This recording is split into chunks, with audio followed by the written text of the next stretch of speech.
continuing with the Apocalyptic challenge, we have here the piece of steel that we're going to be using.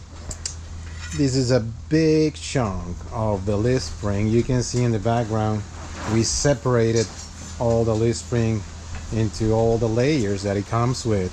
And this is the winner. This is the piece that we're going to be using. Obviously it's almost ready for start hammering. So we're going to turn on the forge, flat this thing out because it has a small curve, and have some fun with it. Also, today is a special day because I'm going to be working with my helpy helper. Basically, it's my partner in crime, my sidekick, the one and only Momochu. So stay tuned, we're going to do this. It's going to be a lot of fun. Here we have the piece of steel already inside the forge. Right now it's getting all warm up and hot, ready for us to start hammering down to whatever form we want to make it. My helper and I are getting ready to start straightening up or removing the curve out of the leaf spring. I give the indications of what to do and when to do it. And then here it goes. He's very excited to help me with this project and be part of the challenge. I have to give verbal indications because he gets all excited and he just wants to be pondering. I have to order him to stop. And now I take my 4-pound hammer and start smashing this down just to see if we can have a flat bar that we can work with, right? The idea is that we need it to as flat as possible to be able to work with it easy. Check for straightening and that we are not deforming this too much, and back to the forge.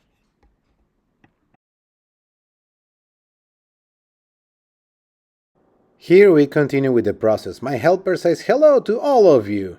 He's excited to work with me and I am excited to work with him. I am teaching him to always hit the same spot in the anvil while I move the steel back and forward. In this case, we're working towards the tip of it.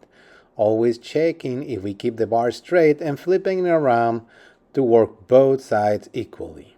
The idea is that the bar is as straight as possible so we can start defining the profile of the blade. And here goes back to the forge for the next round.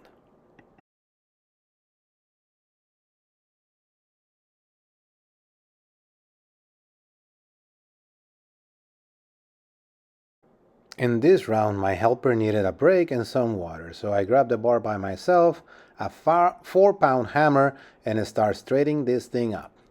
To me, the most important thing is to have a bar as straight as possible to be able to profile the blade easier. At least that is the way that I am used to work, and that is the way that I learned to make blades. Remember, I'm new to this.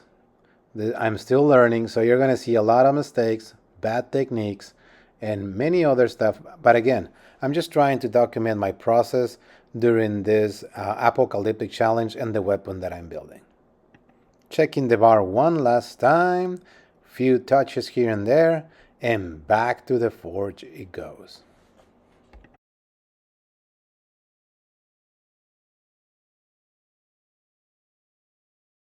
The process continues. The idea here is to get the material ready to start working on the profile that we have envisioned. And it takes time, right? Especially with working with recycled materials. As mentioned before, I normally don't do that. You never know what kind of stress this steel has, right? However, this is a good opportunity for me to clear visualize what I'm working with, spend some time with my helpers. And at the end, there's no rush, right? We have plenty of time to complete the Apocalyptic challenge, and it's always fun to spend some time with the little ones.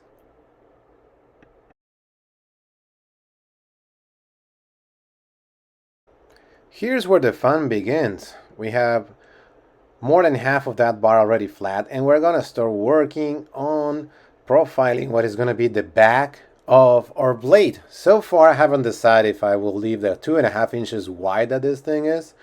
However, I love working with steel, I love forging, and this right now right here is actually very relaxing to me. Even though I almost hit myself there, it's actually something that I enjoy. Unfortunately, I do this by myself and my kids just watch. Here's where the fun begins. We continue building what is going to be the back of the blade, and this is the process that I like to call one step forward, two step backwards, because I have to keep in my mind, reminding me myself, it should be flat and even. So we hit the tip and we flatten the bar again, and that push everything back a little bit. So it's a process of going back and forward, and with 3/8 of steel, this process is long.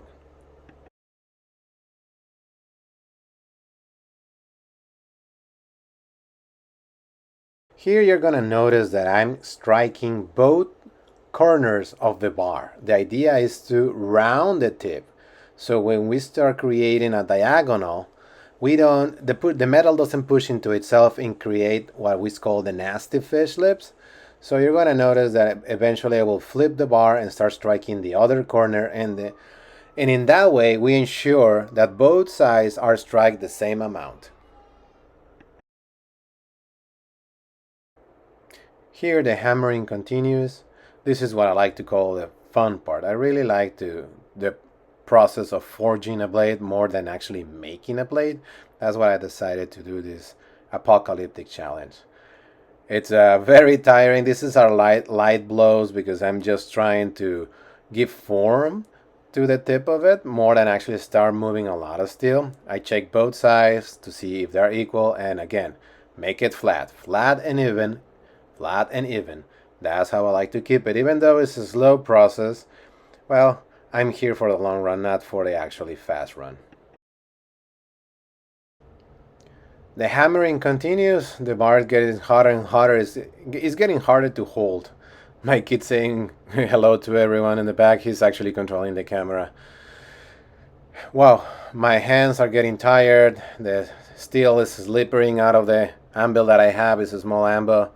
But the fun continues. This is a process that I actually enjoy. Even though it's so tiring and sometimes hard to do, it's something that relaxes me. We're almost there.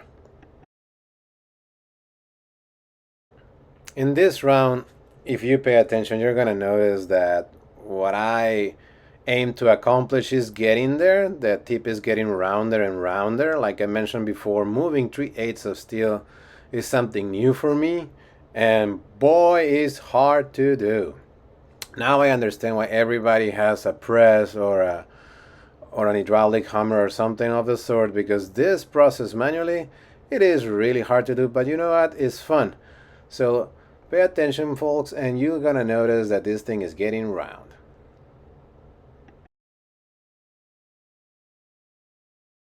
So here we are, the end of the initial process. The tip is finally round how I want it, and I'm showing it to the camera. Perhaps we need to do a zoom in or something, but it's pretty round and pretty straight and flat. That is very important, flat and even. So we're gonna call it a day because I'm exhausted, and continue sometime later. This is looking awesome.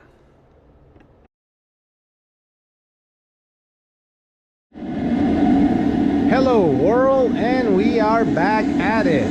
That noise that you hear in the background is the forge. I turn on the last burner because we're gonna be playing with the big lift spring, continuing with the apocalyptic challenge. Hello guys, I was very tired last time that I was playing with this steel, and today I noticed that the tip is not as flat as I was expecting. It has a lot of mushering.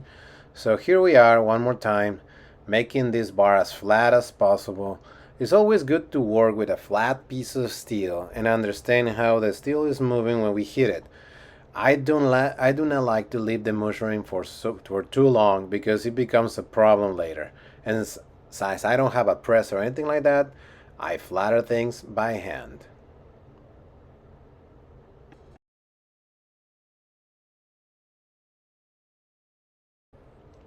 Here we continue with the process. It is amazing how slow it is when you do everything manually, right? However, it's a good way to get familiar on how the steel moves, and also to have control of over the profile of the blade. Here I like to adjust where I want to hit, because even though my helpy helper is amazing and is the best helper anyone can have, there's still a young lad who lacks a little bit of the strength to to hold on to that heavy hammer. However, we're doing great, we're having fun. Here I'm checking for flatness and how things are progressing. Is looking really good. I think one more session and then we can start playing with the profile of the blade.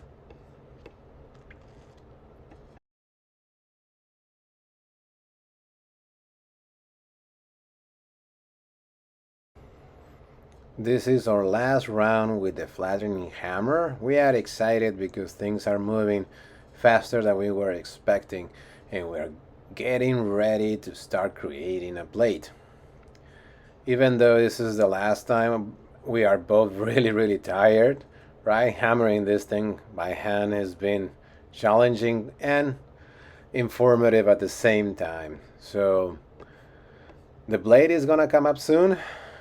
The bar is finally flat, no more mushroom heads, and is round on the tip, ready to start profiling. Back to the forge and let's have some fun.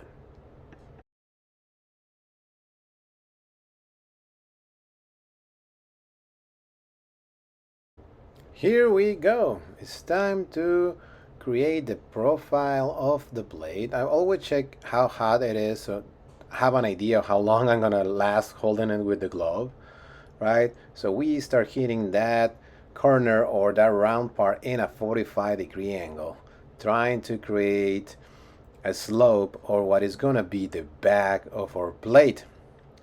Same thing as when we did it round. We hit some on the corner and then we make the part flat by putting it on the anvil and try to hit those mushroom heads down. As you can notice, the colder the steel gets, the lighter the blows go to avoid damaging the steel. And back to the forge for more.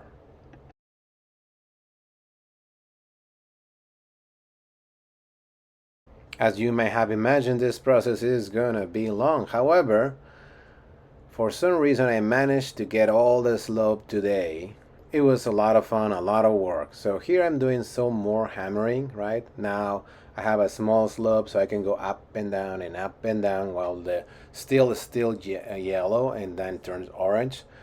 Once that the orange gets a little bit darker, it's time to make it flat with light blows. Push those mushroom heads back. Always keep it light on the wrist, right? And not super holding it to avoid some elbow damage in our bodies. However, still giving a little bit of impulse to gain some momentum and some strength. Little taps here and there, check for straightness, and go back into the forge for more.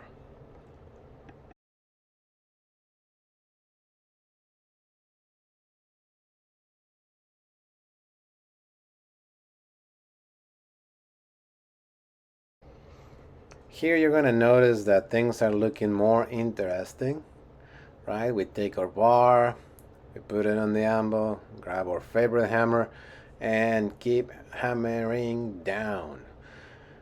This process, some people say that you can actually cut a diagonal and save some of this hammering, but I really enjoy hitting the steel with the hammer. It's a process that if I have to do it every day, I will be happy.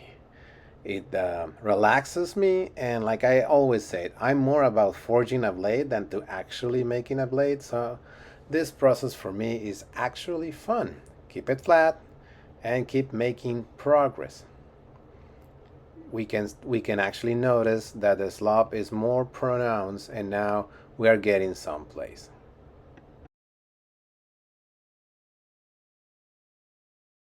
If you're still with me at this moment in the video, I applaud you and I admire you. This is probably gonna be the last round that I put on video. I recorded before skipping some of the recording and show you more advanced progress, right? It's the same process over and over. There's no magic to it.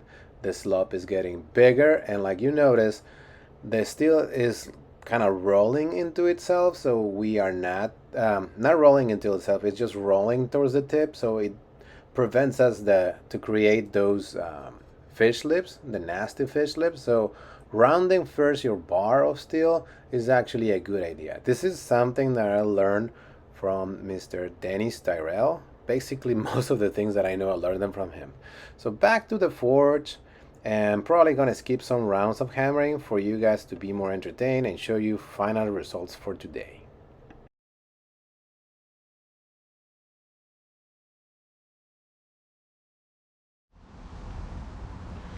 Well, hello there. I skip a bunch of the process that we were doing because it's very repetitive. It's over and over and over. This thing is a beast. 3/8 of steel were really hard to move, but we did it. We have a tip, and I know what you're saying, that looks ugly as hell, but next step will be making this thing flat, right, and thin it out, because I'm not gonna leave this on 3/8, so nobody's gonna be able to wield this thing. Those are roughly the 3 inches that I was expecting for. I'm aiming for a blade that just the blade is 10 inches, and it's gonna be like a mean looking Bowie knife or something like that. This is very exciting for me because I have never managed steel this thick, and I have ever done a blade this long. To me, this is my knife number 8 in my entire life. Okay, so stay tuned, right? Doesn't look that bad. We're not that far off, huh? Doesn't look that bad at all. So anyway, this is the first video documenting the process, I believe. The first video was to announce the challenge, and I will keep making this video just to document the whole process.